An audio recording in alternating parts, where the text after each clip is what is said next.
Segunda Epístola de Paulo aos Tessalonicenses, capítulo de número 2. Vamos lá. O assunto, esse sétimo aqui, interessante, tinha que ser o sétimo, né? Número do Senhor. Você precisa estar muito atento a tudo que eu vou falar.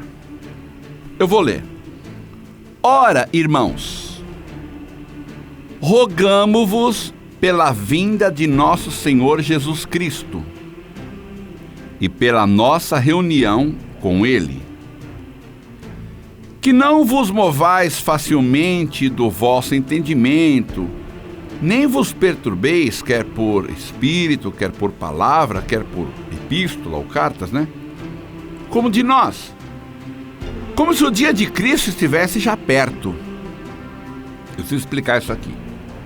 Então, pastor, eu estava lendo outro dia a Bíblia, as pessoas comentam, o Senhor está chegando, o Senhor está vindo aí, mas aqui está escrito que não é para a gente achar que Ele já está vindo.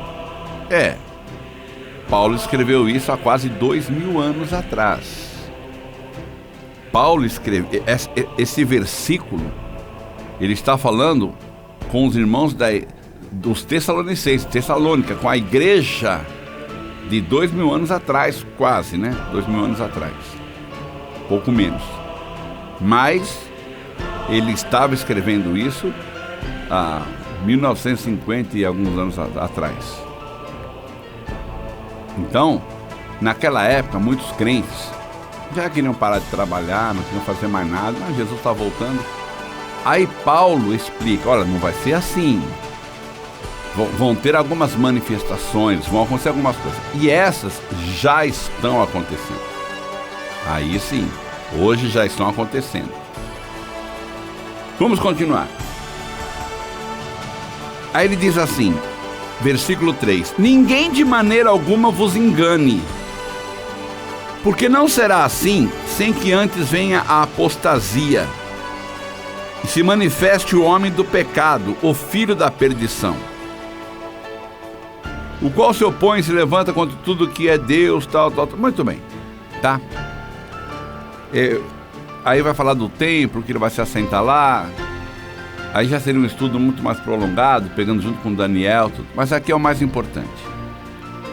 Os que acreditam que a igreja passa pela tribulação dizem o seguinte: olha só, rogamos pela nossa reunião com Cristo, mas isso não vai acontecer antes que se manifeste o homem da perdição. Está aqui, ó. Então, quando o anticristo se manifestar, a igreja vai ser arrebatada depois.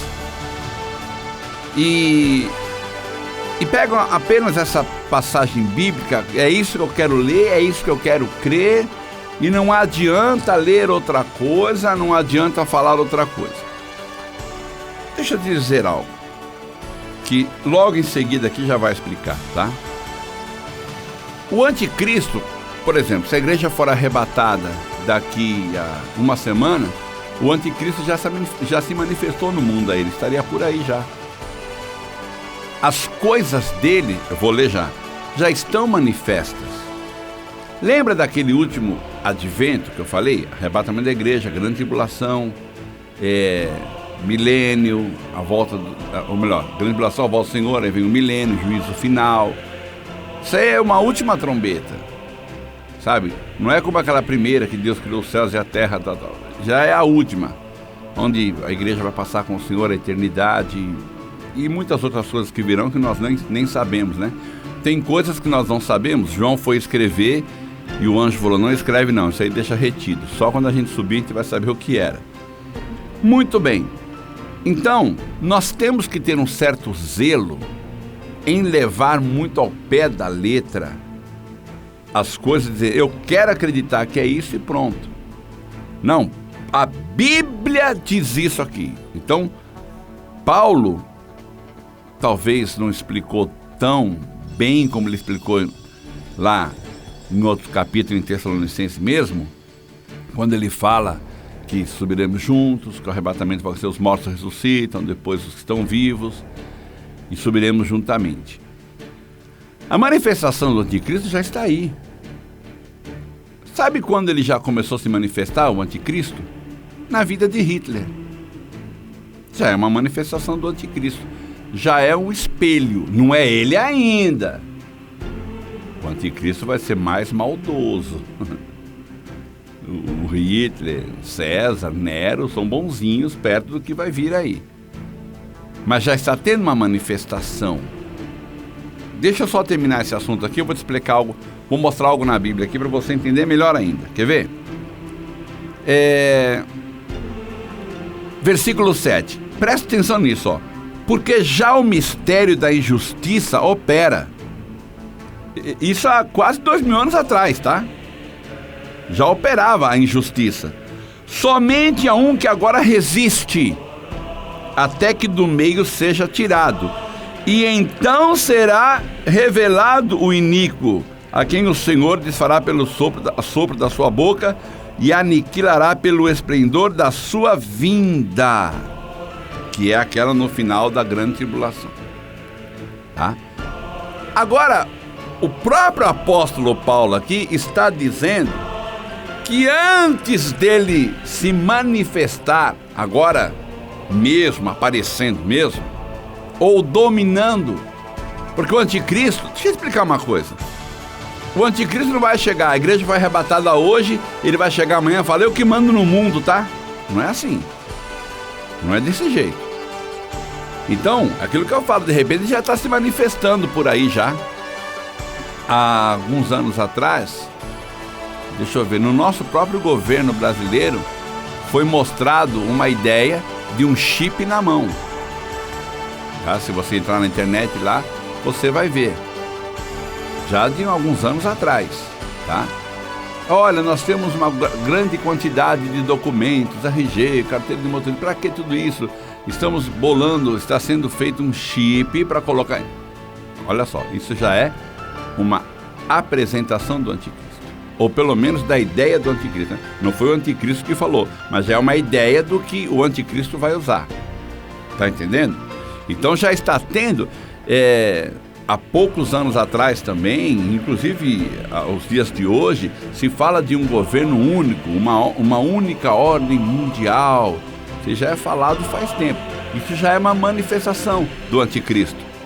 Não a manifestação do anticristo tem que ser exatamente quando começou a grande tribulação. E aí que as pessoas realmente ficam um pouco confusas. Há um que impede dele se manifestar agora claramente, dizendo eu quero dominar o mundo. Tem um que impede. E todos os pastores, ou pelo menos a grande maioria, creem e veem como sendo o Espírito Santo. Ele vai ser tirado para que então o anticristo se manifeste, tá?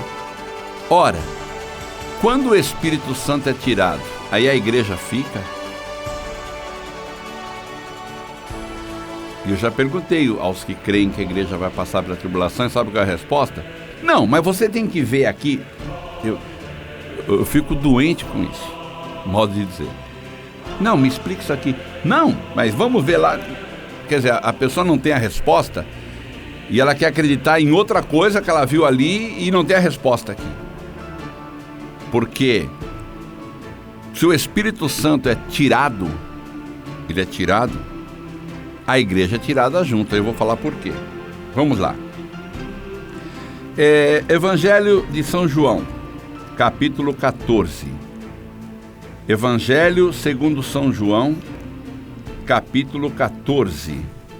Diz assim o versículo de número 16.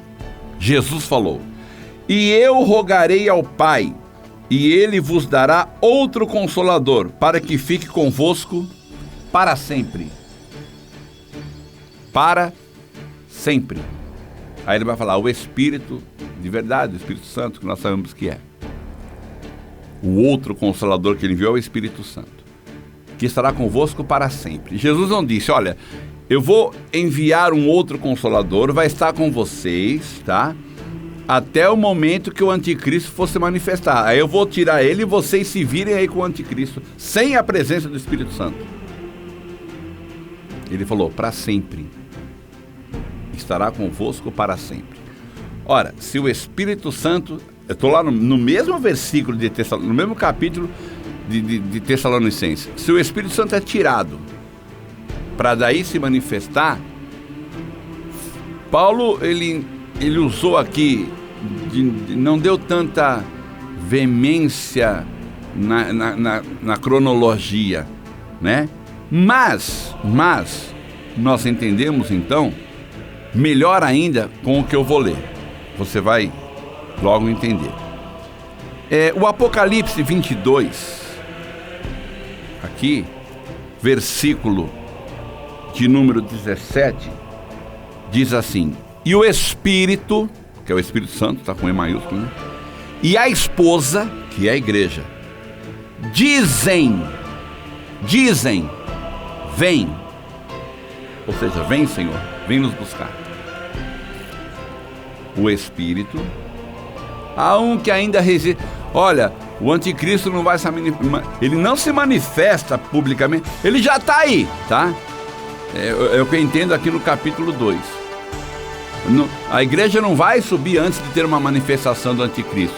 Já começou desde Hitler, a perseguição, desde Hitler, contra os judeus, né? Não é de agora não. E antes também, mas agora está de uma maneira mais clara, tá? Então a manifestação dele já está por aí. Chip para ser colocado na mão e muitas outras coisas que já estão sendo preparadas. O número 666, que é um número para armazenar dados, já está tudo preparado aí. Então a manifestação dele realmente já tem, tá? Aí o Senhor nos busca. Agora, ele não se apresenta mesmo, se identifica como aquele que é o anticristo, que vai querer dominar o mundo todo, porque tem um que impede até que do meio seja tirado, que é quem? O Espírito Santo. Se é o Espírito Santo, a igreja tem que subir. Por quê? Porque Jesus disse que ele estaria conosco para sempre, não por um período de tempo. Então ele foi tirado, a igreja tirada também. E aqui Apocalipse 22, muito mais claro ainda, o Espírito e a igreja, somos nós, dizem. Eu estou aqui, tem duas pessoas aqui, a Tati está na mesa, o Gustavo aqui na câmera. E é o seguinte, eu digo, está meio frio aqui, né? Não está, só um exemplo. Eu digo, o ar-condicionado está muito frio. Eu e o Gustavo dizemos que está muito frio. Aí é no plural. O Espírito e a esposa dizem, os dois, vem, Senhor. Os dois sobem juntos, são tirados juntos antes da manifestação do anticristo. Agora, há uma outra coisa que as pessoas dizem. Mas como haverá, porque aqueles santos lá, mas o anticristo perseguirá os santos. Eu expliquei em vídeos passados que uma pessoa que aceita Jesus, ela acabou de aceitar Jesus, ela é considerada igreja e já é chamada de santo. Porque são aqueles que são separados para a salvação. Poderá ter conversão sem o Espírito Santo? Por quê? Porque a Bíblia fala que o Espírito Santo convence o homem do pecado. Pastor Pedro, se é o Espírito Santo que convence o homem do pecado, presta atenção no que eu estou falando, queridos. Essa é uma parte importante. Os que acreditam que a igreja vai passar pela tribulação dizem, se o Espírito Santo é tirado, tá? Ou melhor, como o Espírito Santo vai ser tirado, como que vai ter conversão? Como é que as pessoas vão se converter? Então eles dizem que ninguém vai se converter na grande tribulação. Ninguém. É o que eles dizem. Só vai realmente permanecer cristão quem foi, ou pelo menos alguns dizem, eu nunca estou generalizando, tá? Alguns dizem isso. Os que acreditam que a igreja vai passar pela tribulação, eles não batem em todas as ideias. São muito diferenciadas cada uma delas. Mas alguns acreditam nisso. Se o Espírito Santo é tirado, como haverá conversão na grande tribulação? Como eu preguei no vídeo anterior. Não pode ter, porque se o Espírito Santo é tirado, o Espírito Santo é que convence o homem do pecado. Bom, vamos lá. Deixa eu dizer uma coisa. Uma pessoa aceitou a Jesus. serviu ao Senhor 15 anos. Mas ele cai numa tentação terrível do mundo. Começa a viver uma vida de noitada, uma vida totalmente fora dos caminhos do Senhor. Essa pessoa ainda não foi convencida do que é o pecado? Ou já foi? Ou ela precisa ser convencida? Será que ela não sabe que está vivendo uma vida de pecado? Ela sabe. Pega um crente desviado. Rapaz, você acha que está certo? Fala, não está. Eu sei que não está. Eu vou voltar aos caminhos do Senhor. Ele sabe o que é pecado. O Espírito Santo convence o homem do pecado. Ele já está convencido faz tempo. Ele só está afastado ou desviado. Mas ele já está convencido. Quando a igreja for arrebatada e porventura ele ficar, isso não significa que ele vai ter que ser convencido de novo. E vai ter que aceitar Jesus de novo. Não. Agora, essa manifestação do Espírito Santo, esse poder, é tirado, mas vamos lembrar que o Espírito Santo continua sendo onipresente, mesmo sendo tirado. Eu sei, é difícil de entender, mas busca que o Senhor te explique um pouquinho melhor, e é um pouco mais longo, mas ele explica o ser onipresente, mesmo ele sendo tirado da terra. Então, a própria palavra vai permanecer, a própria palavra de Deus vai permanecer aqui. E quem já esteve na presença do Senhor, ele pode voltar aos caminhos do Senhor e muitos realmente reconhecer, lembrar. Já tem gente que não aceitou a Jesus como Salvador, mas já está convencido do que é o pecado. O Espírito Santo já convenceu ele precisa tomar uma atitude. Entenderam isso? Muito bem. Bom, eu vou estar falando agora sobre a questão de Paulo ter escrito. Ele começa ali, olha, não vai acontecer antes da manifestação do anticristo. Ao mesmo tempo ele fala, porque há um que impede que ele se manifeste, que é o Espírito Santo, que é tirado junto com a igreja. Eu vou mostrar que nós temos que ter um certo zelo quando lemos a palavra de Deus, de entender que Paulo explicou algo que de repente pode ter faltado alguma. Não, pastor, não! Que blasfêmia! Está na Bíblia e pronto. Tá bom. Carta aos Romanos. Vamos lá, para você entender um pouquinho porque aquela Tessalonicenses 2, Paulo explica, ele explicou direitinho. É que alguns interpretaram, ele deu chance a uma interpretação um pouco perigosa. Veja só. Carta aos Romanos. Se você pegar a sua Bíblia, o que está escrito ali? Epístola de Paulo aos Romanos. Epístola de Paulo aos Romanos. Romanos, capítulo de número 16. Romanos, capítulo de número 16, versículo 22 diz, Romanos, tá? Eu, Tércio, que esta carta escrevi, vos saúdo no Senhor. Quem que escreveu? Paulo ou Tércio? Não sei. Vamos lá. Olha as interpretações que eu já ouvi em relação a isso. Foi Paulo. Está escrito lá, Epístola de Paulo. Não. Foi Tércio. Foi Tércio. Tércio que escreveu. Essa epístola não é de Paulo, não. Outros dizem, não. Tércio era o outro nome de Paulo. Aí cria-se várias ideias. Porém, o que nós entendemos estudando, pelo menos eu aprendi na faculdade de teologia, é que Paulo ditou para Tércio ir escrevendo. Paulo ia falando, Tércio ia escrevendo. Paulo ia falando, Tércio ia escrevendo. Aí, quando termina, Paulo vai dando as saudações e Tércio fala, eu, Tércio, também vos saúdo, tal, eu que escrevi essa carta. Entenderam agora?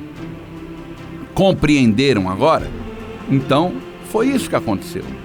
Tércio, ele fala sobre essa questão de que foi ele que escreveu, mas na verdade a carta, o assunto quem ditou foi o apóstolo Paulo, tá bom?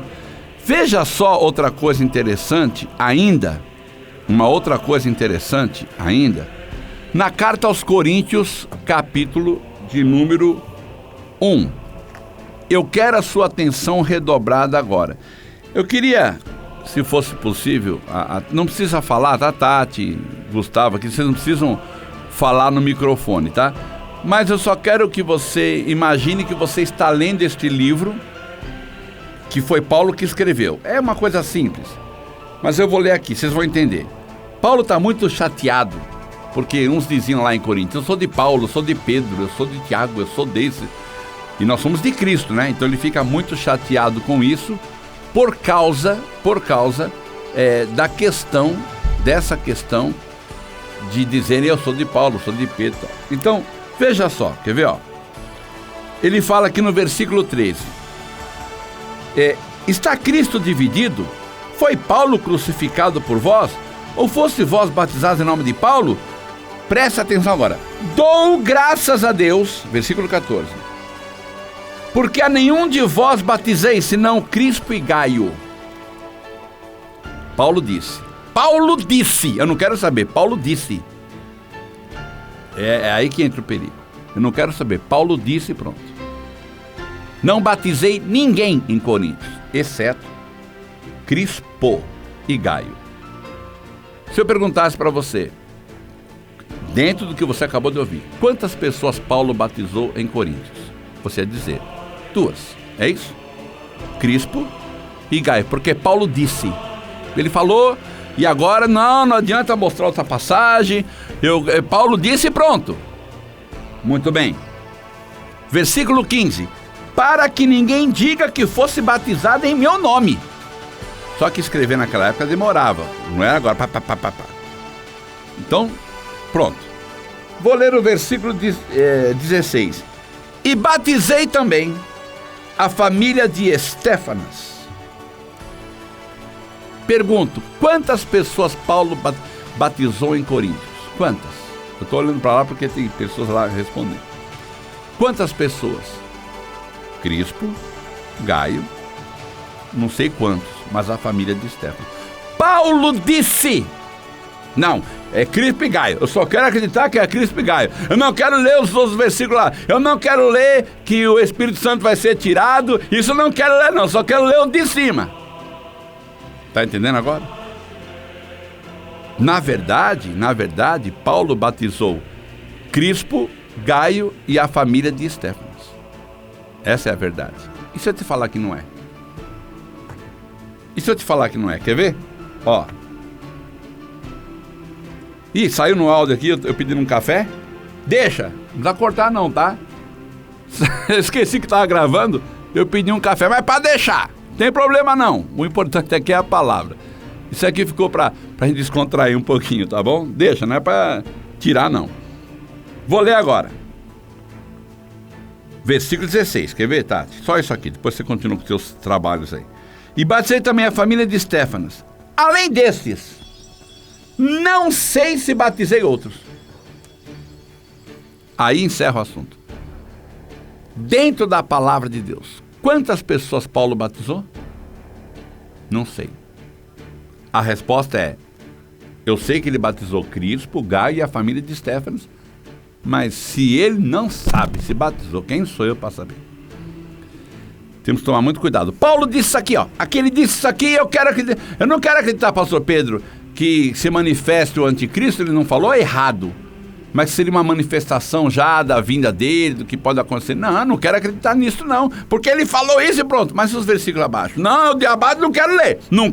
Eu quero acreditar que foi Crispo e Gaio, então não quero ler o restante. Não é assim. Eu poderia estender um pouquinho mais, mas não vou precisar. Mas se você ler, por exemplo, Atos capítulo 9, versículo 7, Paulo fala que os cristãos... Paulo, eu vou ler esse, vai? Eu vou ler. Na verdade, quem escreveu foi Lucas, né? Mas em Atos dos Apóstolos, quer ver aqui, ó? Eu termino o assunto 7. Atos dos Apóstolos. Obrigado, viu? E tá gravando, hein? E é pra deixar, tá bom? Atos dos Apóstolos, tá aqui, ó. Quer ver? Vai dizer aqui, vai contar aqui, que Paulo teve a sua conversão. no capítulo de número 9. Tá aqui, ó. Capítulo 9, Bíblia 9 é terrível, né? De Atos dos Apóstolos, conversão de Paulo, versículo 7. E os varões que iam comigo pararam espantados, ouvindo, ó, eu vou fazer o sinal aqui, ó, ouvindo a voz, mas não vendo ninguém. Ouvindo e não vendo.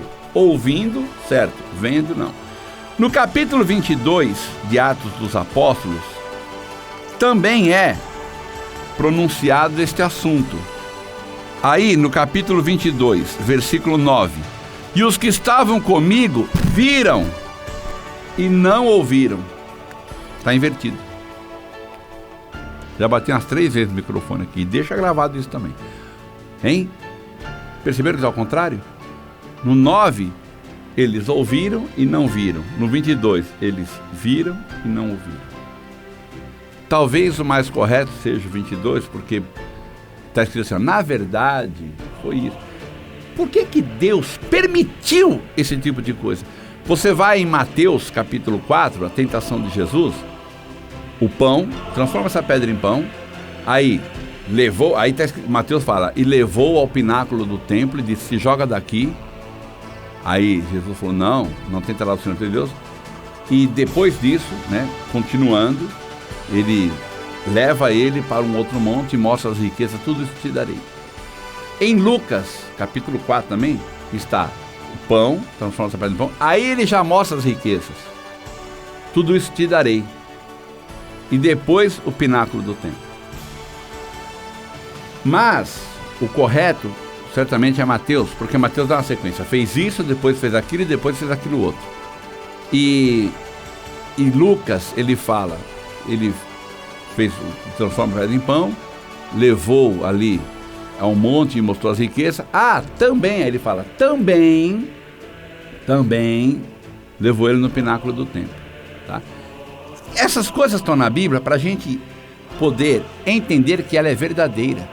Porque se fosse tudo copiadinho, bonitinho, um acima do outro, pastor, mas agora o senhor me deixou aqui terrivelmente. Não, a palavra continua sendo assim. E Deus permitiu que fosse escrito assim. Para que você pudesse entender e buscar outros textos. Deus deixou isso para não se ler uma coisa e achar que é só aquilo, igual acontece em Tessalonicenses 2. Tá? Então, eu posso chegar aqui e falar assim, gente, eu cheguei atrasado porque estavam arrumando a rua, meu pneu furou e ao chegar aqui um policial me parou pedindo documento. Foi essa sequência. Estava arrumando a rua, meu pneu furou depois e o guarda... Aí o Lucas, que está aqui agora, mudou, não é mais o outro, o Gustavo, é o Lucas, ele vai chegar, gente, olha, o pastor Pedro se atrasou porque estava a trânsito, o guarda parou ele para pedir documento. Também furou o pneu dele. Ele não deixou de falar uma verdade, ele só inverteu ali, tá bom? Já já eu volto para falar do 8º assunto.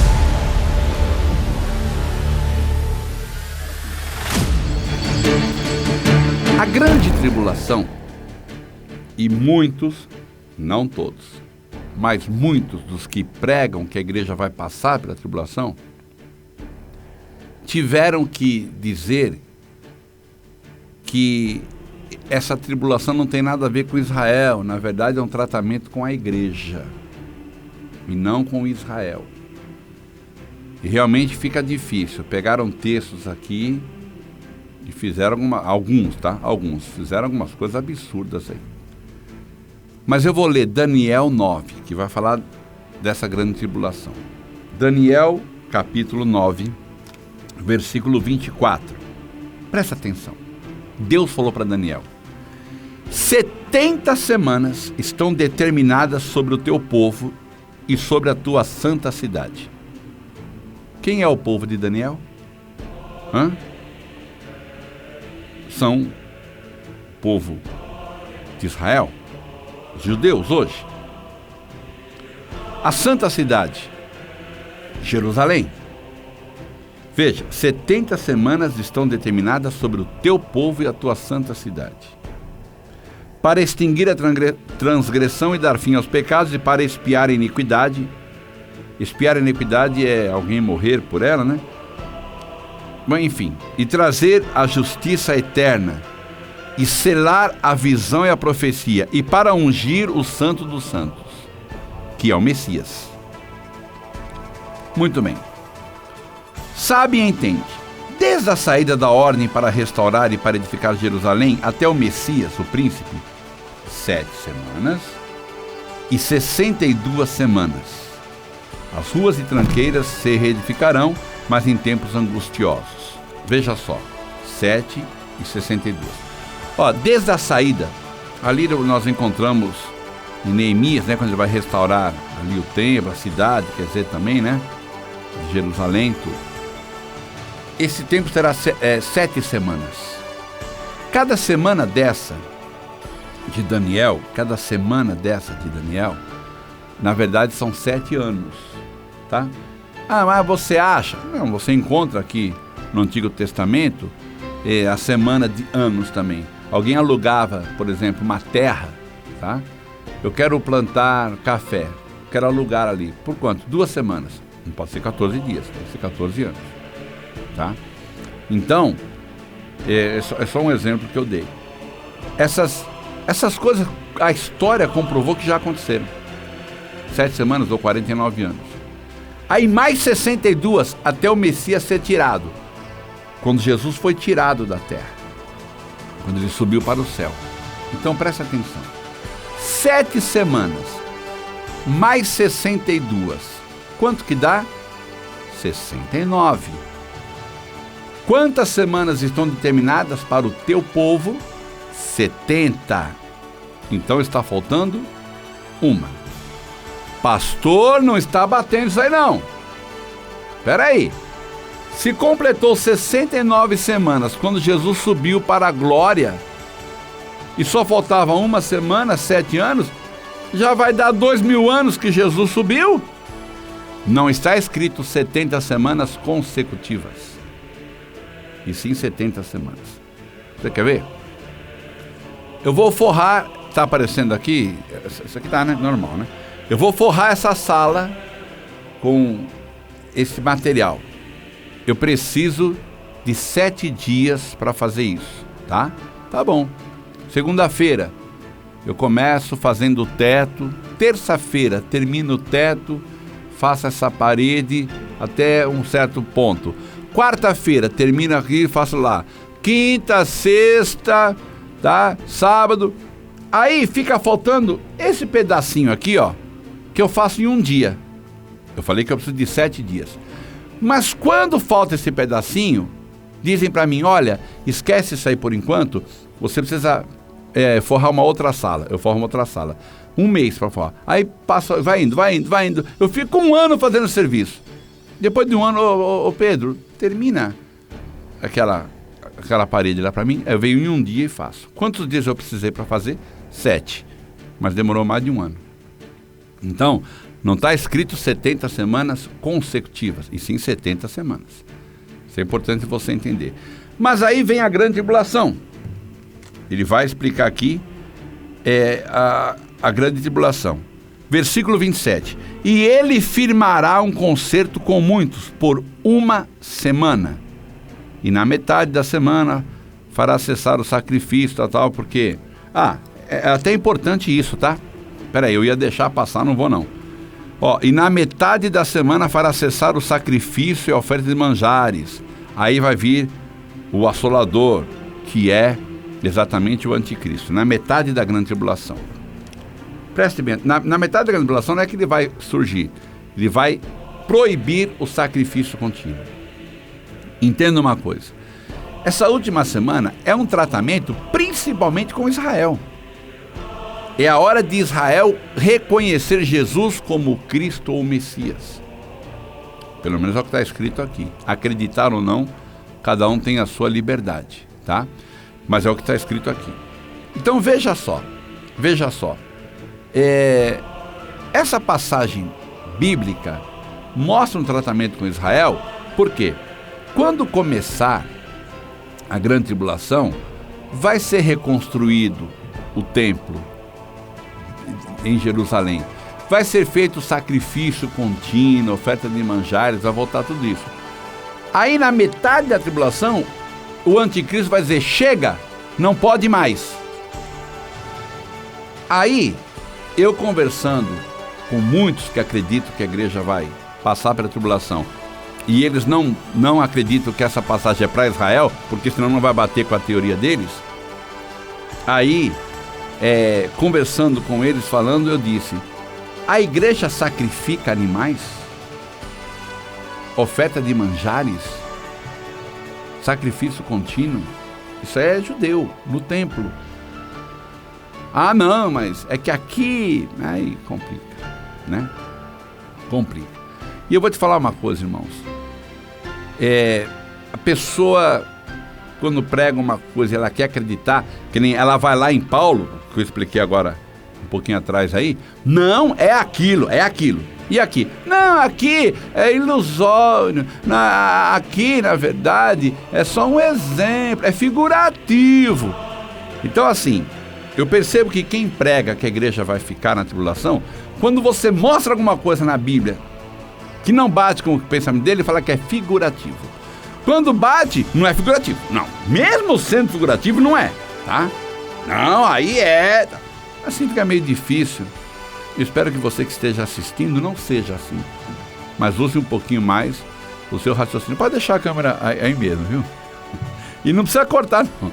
É bom descontrair um pouquinho, né? Só pra gente brincar um pouco. Mas tudo bem, e dá uma mexidinha aí, né? Mas deixa, não quero que corta não, senão vai dar trabalho. E perde o assunto aqui. E eu não fiquei triste porque mexeu um pouquinho não, viu? Só tô brincando para descontrair um pouco. Mas vamos lá, continuando. Então, peraí, é fácil, né, gente? É fácil, né? Ah, isso aqui é figurativo, né? Isso aqui é figurativo. Mas isso aqui é figurativo. Isso aqui não, isso aqui é porque eu quero que seja. Não é assim que se lê a palavra de Deus, não. Não é dessa forma, não, tá? Então, você vê que aqui está tratando com os judeus. Aí, para piorar a situação, eu vou lá em Mateus, piorar a situação de quem anda pregando essas coisas, né? Mateus 24. Ah, pastor, mas eu vou falar um negócio sério agora. Pastor, o senhor tem que respeitar a opinião. Ô, irmão, não é bem assim, não. Não é assim, não.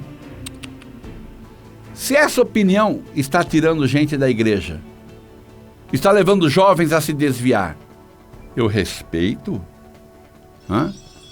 Olha só. Eu tenho um carro que cabe 30 litros de gasolina. 30 litros. Faz 10 km por litro na estrada. Dá para fazer 300 km. Ele vai pegar uma estrada igual aquelas dos Estados Unidos, que não tem um posto de gasolina sequer. O próximo posto é depois de 280 km. Eu vou falar, enche o tanque que dá para você chegar. Um outro fala, não. Ele faz 20 km por litro. Eu creio. E você tem que respeitar a minha opinião. Tá bom. Só que ele não vai fazer 300 km, né? Ele vai fazer 150 km. E aonde vai parar o carro por fora da gasolina é um lugar cheio de bandidos e de homens maldosos. Vai acabar com a tua família. Não! É igual a tribulação. A igreja vai passar pela tribulação. Respeita a minha opinião. Não respeito, não. Desculpe, não respeito, não. É muito perigoso. É muito perigoso. Aí a pessoa, bom, eu vou acreditar que dá para ir com meio tanque. Então põe meio tanque, vamos embora. Tá? Aí na metade do caminho o carro para. Vem os bandidos, acaba com a família dele. E você quer que eu tenha respeito? Só existe uma verdade. E é a qual estou tentando mostrar aqui. Se você ler, reler, buscar, você vai ver que é a palavra de Deus que está dizendo, e não eu, tá? E não é minha opinião. Eu não estou passando minha opinião. Eu estou lendo a Bíblia, a palavra de Deus. Então aqui não é minha opinião que essa grande tribulação é um tratamento principalmente com Israel. Quer ver, ó? Mateus 24, versículo de número 29. Diz assim: Jesus, tá? Aqui é Jesus. E logo depois da aflição daqueles dias, vai ser terrível, né? O sol escurecerá e a lua não dará sua luz, e as estrelas cairão do céu, e as potências do céu serão abaladas.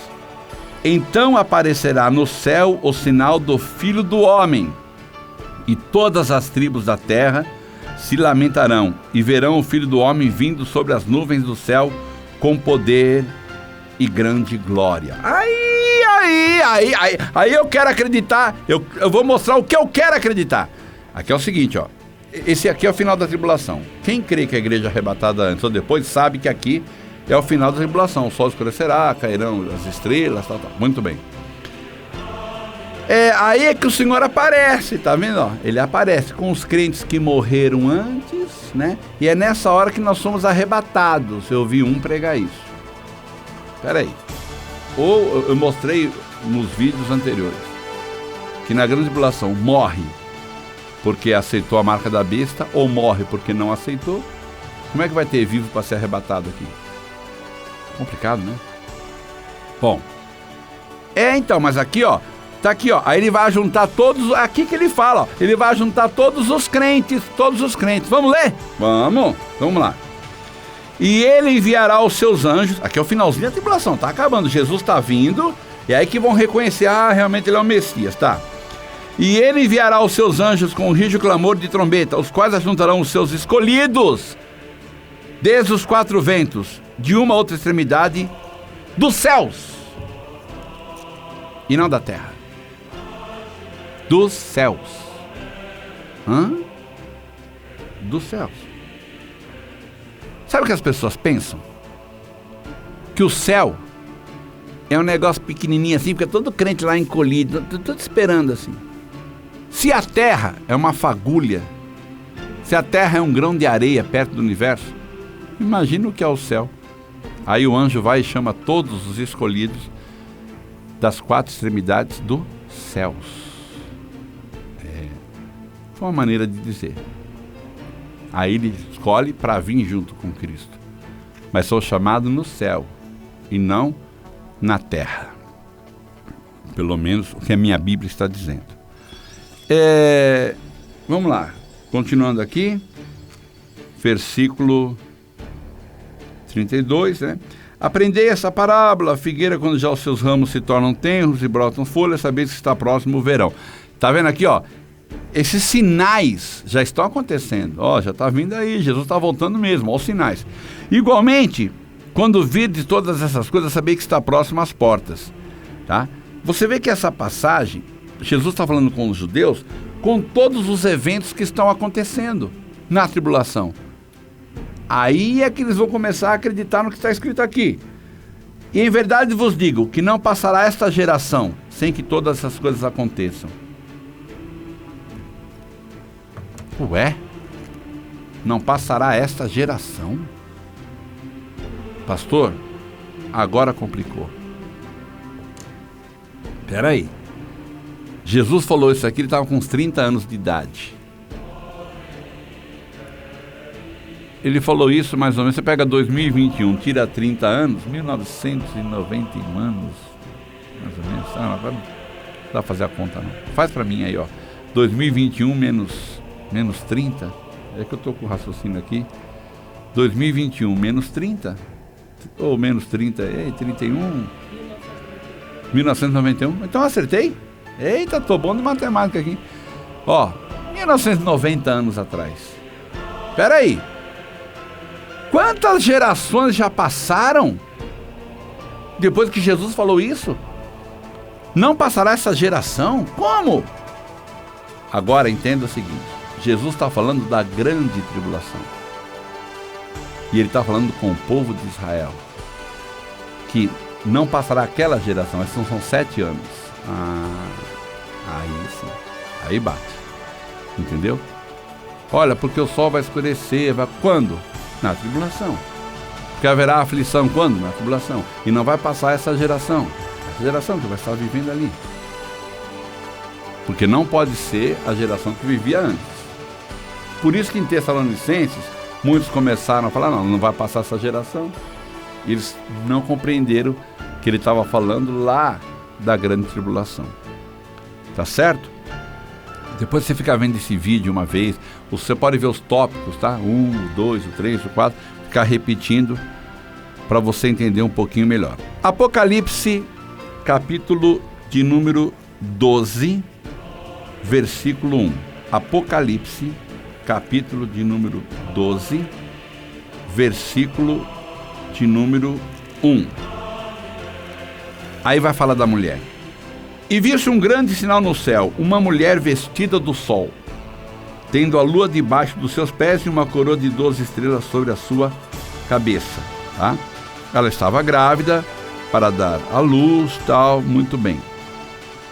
E o que vai acontecer com ela, essa mulher? Lá no versículo 14. E foram dadas às mulheres 2 asas de grande águia para que voasse para o deserto, ao lugar onde é sustentada por um tempo, tempos e metade de um tempo, fora da vista da serpente, que é o anticristo. Tempo, 1. Tempos, é a partir de 2, né? Então dá 3. E metade de um tempo, 3 anos e meio.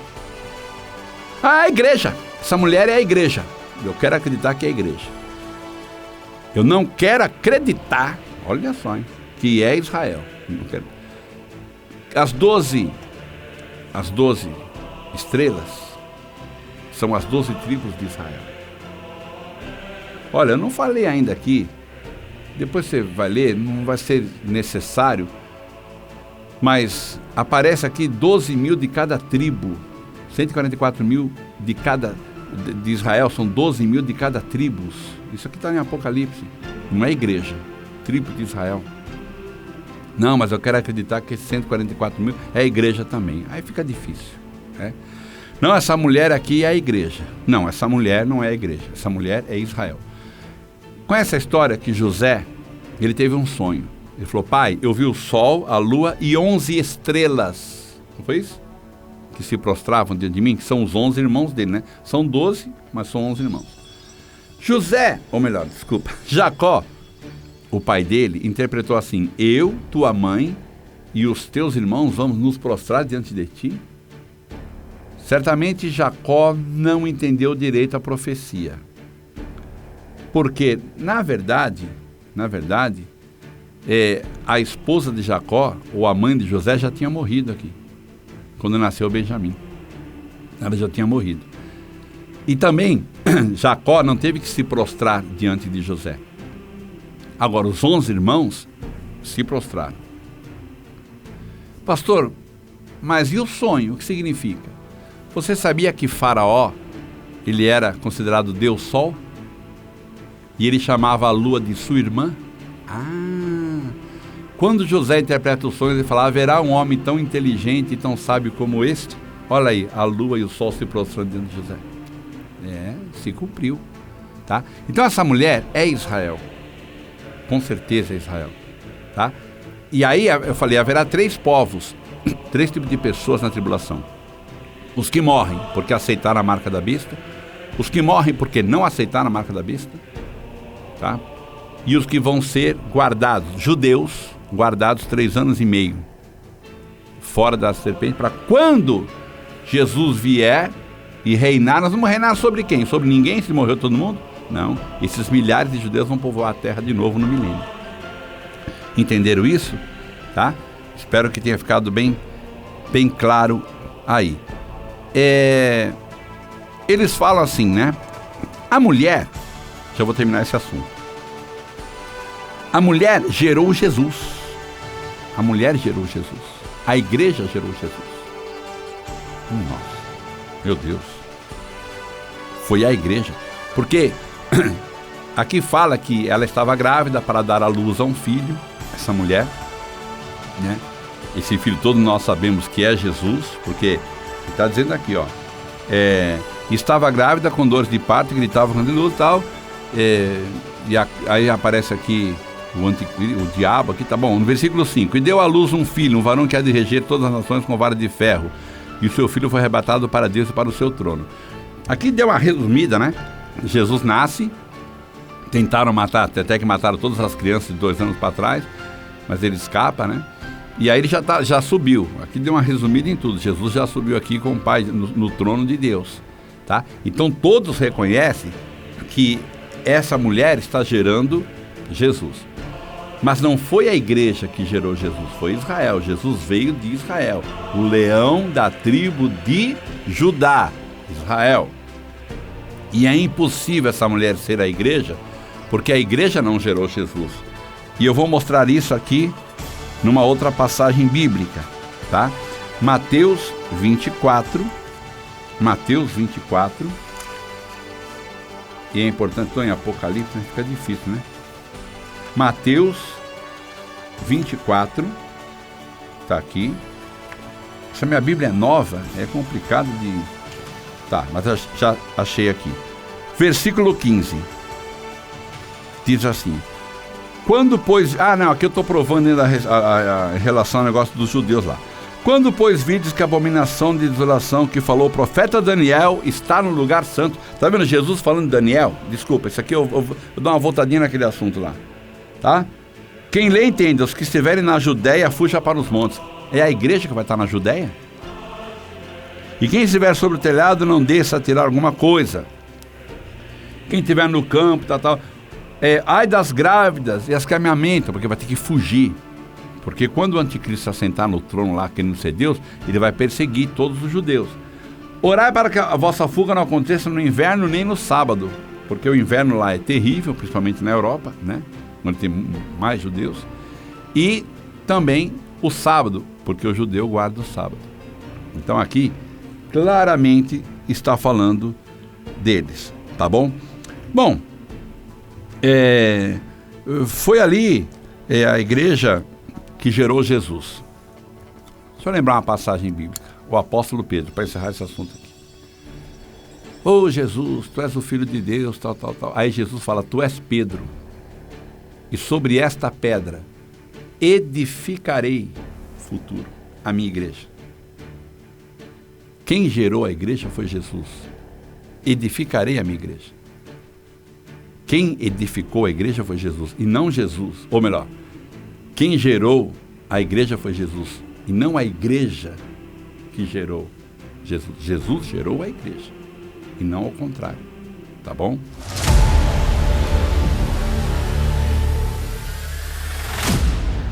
Jesus disse, eis que eu venho numa hora que ninguém sabe. Vai ser como nos dias de Noé, quando houve dilúvio. Pessoas estavam casando, outras dando-se em casamento, né? Pedindo alguém em casamento. Estava tudo normal. Aí veio o dilúvio. Eu virei numa hora que ninguém sabe. Tá. Se a igreja passaria pela grande tribulação, essa palavra de Jesus não estaria batendo. Porque era só contar 7 anos. Não é verdade? Não, mas tem que ver que pastor, é uma alegoria, isso aqui é símbolo. Não é símbolo.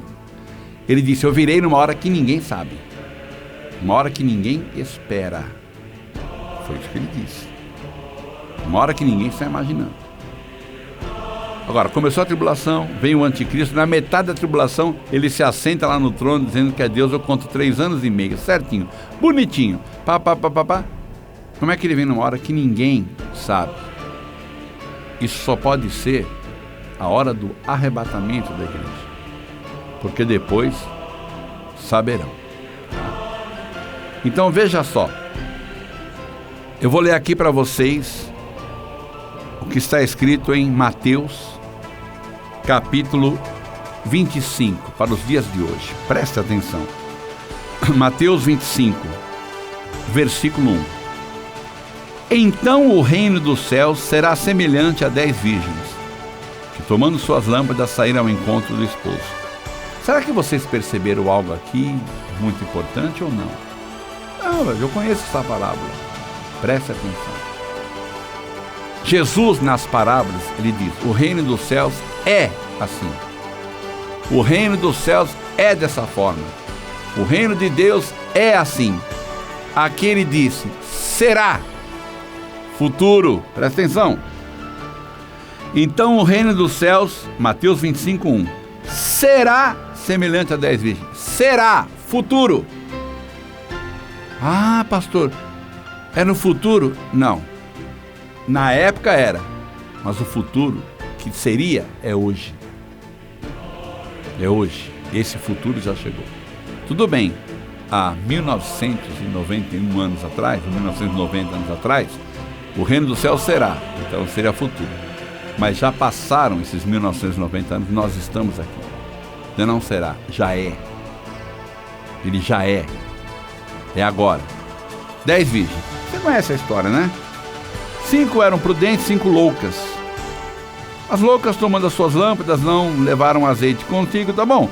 Versículo 6, mas à meia-noite ouviu-se um clamor, aí vem o esposo, saíram ao encontro. Então todas aquelas virgens se levantaram e prepararam suas lâmpadas. As loucas disseram, dá um pouquinho de azeite para nós que acaba. As prudentes disseram, não, vai faltar para mim e para você. É igual a gasolina lá, né? Ô meu amigo, dá um pouquinho da sua gasolina? Não, meu amigo, aí não vai chegar nem eu nem você. Quem mandou você não colocar gasolina no carro? Quem mandou você acreditar que fazia 20 km por litro? Quem mandou? Agora você fica aí, né? Bom, aí, versículo de número 12. E ele respondendo disse, em verdade vos digo que não vos conheço. Vigiai, versículo 13. Pois, porque não sabeis o dia nem a hora em que o Filho do Homem há de vir. Ficou bem claro aqui. Então, essa parábola é para a igreja. Não pense que são 5 crentes e 5 ímpios, como costumam dizer, né? 5 crentes e 5 ímpios.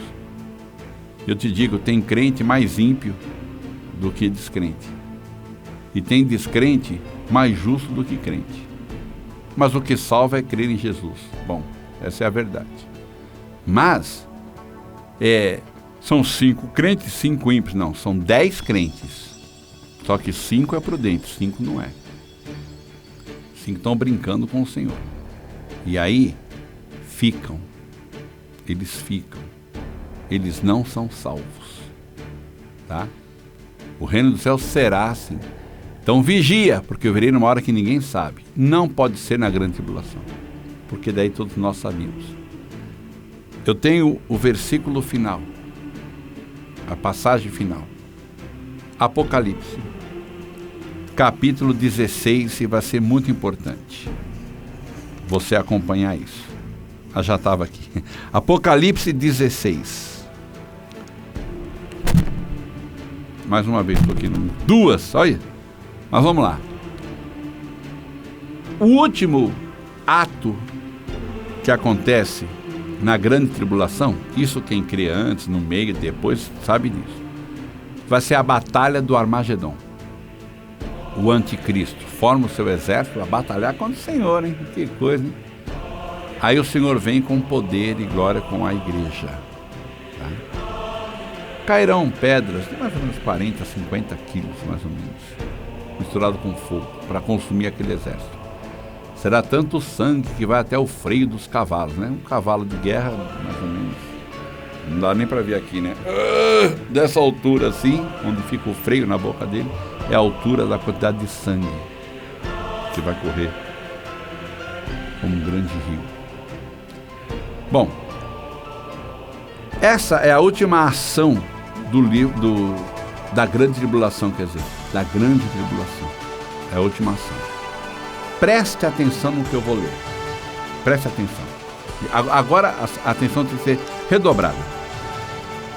E da boca do dragão, e da boca da besta, e da boca do falso profeta, vi sair 3 espíritos imundos, semelhante a rãs, porque são espíritos de demônios, que fazem prodígios, os quais vão ao encontro dos reis de todo o mundo, para os congregar para a batalha naquele dia do Deus Todo-Poderoso. E os congregaram no lugar que em hebreu se chama Armagedon. Essa é a última ação da grande tribulação. Pastor, fala o capítulo e versículo. Eu vou ler. De novo. Agora falando do capítulo. Apocalipse 16, versículo 14.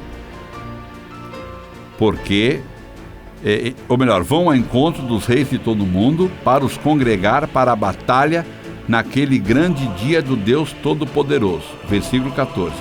Versículo 16. E os congregaram no lugar que em hebreu se chama Armagedon. Ué, pastor, o que está escrito no 15? Eu vou explicar. Você quer ver? Eu ligo aqui para a rádio. Hoje eu passei um pouquinho do horário, com permissão, e eu agradeço a todos que me concederam isso. Então é o seguinte, eu falo assim para eles: olha, amanhã sexta-feira, presta atenção no que eu vou falar, amanhã sexta-feira eu vou estar vindo para cá, fazer o programa do rádio, e eu vou ter que passar um pouquinho, olha, tá garoando, porque o assunto é longo. Vocês perceberam que o garoando não faz parte do que eu estava falando? Perceberam ou não? Amanhã eu vou ter que vir e eu vou ter que passar um pouquinho do horário e tal. Tá garoando, porque o assunto é longo. Por isso que eu pulei o versículo 15. O 14, indo direto para o 16. Para congregar naquele grande dia do Deus Todo-Poderoso. E os congregaram no lugar que em hebreu se chama Armagedon. A continuação do 14 é o 16. Mas o que diz o versículo 15? Agora eu vou ler 14, 15 e 16. Porque são espíritos de demônios que fazem prodígios, os quais vão ao encontro dos reis de todo mundo para os congregar para a batalha naquele grande dia do Deus Todo-Poderoso. Eis que venho como ladrão. Bem-aventurado aquele que vigia e guarda os seus vestidos para que não ande nu e não se vejam as suas vergonhas. E os congregaram no lugar que em hebreu se chama Armagedon. O versículo 15, sabe por que está aqui? Para hoje eu estar podendo falar com você. Se isso aqui é para a igreja que está na tribulação, porque prega o seguinte: quando Jesus estiver vindo, é aí que ele arrebata a igreja, os que morreram, os que estão vivos, que até hoje eu não entendi se morre ou está vivo. Porque o mesmo que fala, o anticristo vai matar a igreja, fala que a igreja é arrebatada e os que estão vivos no final vão ser arrebatados também. Isso é meio estranho, mas tudo bem. Tudo bem não, né? Meio estranho mesmo. Então, olha aqui. Se aqui é a última coisa que vai acontecer, por que Jesus está falando? Eis que eu venho como um ladrão, hein? Eu venho como um ladrão, hein? Cuidado, hein? Ué, como um ladrão não, já está tudo preparado aqui, ó. O vale do Armagedon, já estão tudo preparado para a batalha. O senhor não vem como ladrão, logo o senhor vai descer. Eu estou sabendo que o senhor vem. Então isso aqui é um aviso, tá garoando, hein?